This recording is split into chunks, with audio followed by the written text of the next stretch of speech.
Michael মধুসূদনের দ্বিশতবার্ষিকী জন্মদিনের উদযাপন শুরু হয়ে গেছে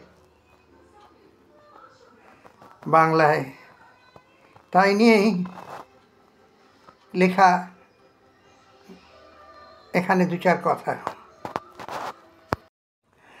আজ বাংলা সাহিত্যের এমন একজন স্বল্পায়ু অথচ চিরঞ্জীবী সাহিত্যস্রষ্টার কথা বলতে যাচ্ছি, যার হাতে রামধনু রঙের কালিভরা একটা কলম ছিল, যা দিয়ে তিনি বাংলা সাহিত্যের সৃষ্টি করে গেছেন প্রথম আধুনিক কবিতা, প্রথম মৌলিক নাটক, প্রহসন, মহাকাব্য, পত্রকাব্য, সনেট, অন্তর্মিল বিযুক্ত কাব্য।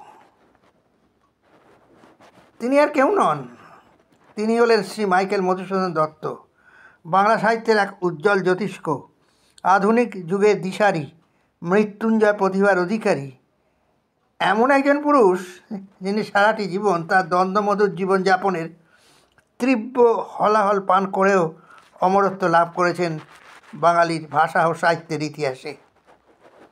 বিগত 19 শতকের মধ্যভাগ পাশ্চাত্য শিক্ষার প্রভাবে যখন বাঙালি যুব সম্প্রদায় উত্তেজিত এবং উন্মত্ত, সেই সময় সাহিত্য জগতে আগমন পাশ্চাত্য শিক্ষার আলোকপ্রাপ্ত এক বাঙালি প্রতিভাধর যুবকের, যিনি দিকভ্রষ্ট হয়ে ঢুকে পড়েছিলেন পাশ্চাত্য আচার আচরণের গোলক ধাঁধায়। সেই সময় আরও অনেক যুবাবৃন্দের মতো ত্যাগ করেছিলেন নিজের ধর্ম, দীক্ষা নিয়েছিলেন খ্রিস্ট ধর্মে, রপ্ত করেছিলেন পাশ্চাত্যের আচার আচরণ, কিছুকাল পদচারণাও করেছিলেন ইংরেজি সাহিত্যের অঙ্গনে।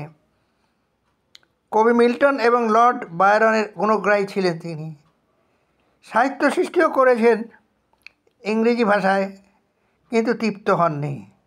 আশাহত হয়ে ফিরে এসেছিলেন মাতৃভাষার অঙ্গনে, যার প্রতিটি কোণে কোণে তিনি দীপ্ত পদচারণা করে গেছেন তার অসামান্য প্রতিভার সশব্দ জানান দিয়ে।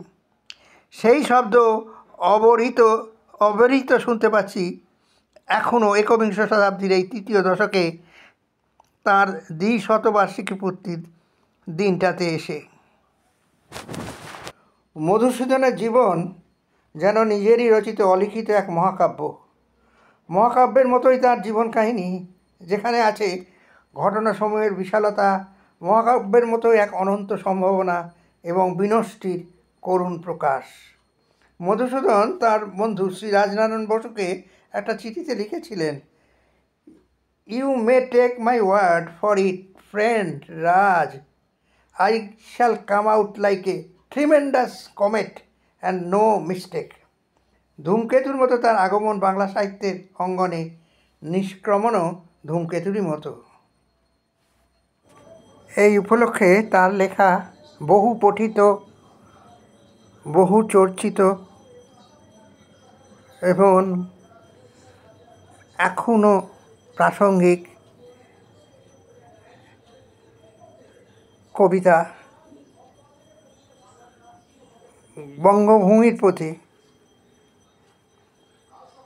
পড়ছি।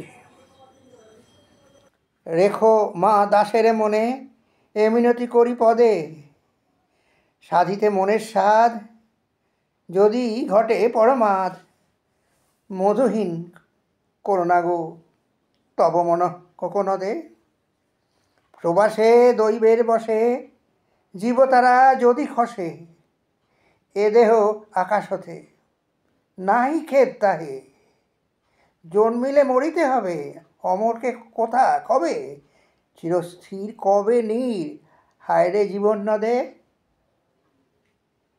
কিন্তু যদি রাখো মনে নাহি মা ডরি সমনে, মক্ষিকাও গলে না গো পড়িলে অমৃত হ্রদে, সেই ধন্য নরকুলে লোকে যারে নাহি ভুলে, মনের মন্দিরে সদা সেবে সর্বজন, কিন্তু কোন গুণ আছে যাচিব যে তব কাছে, হেন অমরতা আমি কহ গো শ্যামা জন্ম দে, তবে যদি দয়া করো ভুল দোষ গুণ ধরো, অমর করিয়া বর দেহ দাসে সুবরদে, ফুটি যেন স্মৃতি জলে, মানসে মা যথা ফলে। মধুময় তামরস, কি বসন্ত কি শরদে।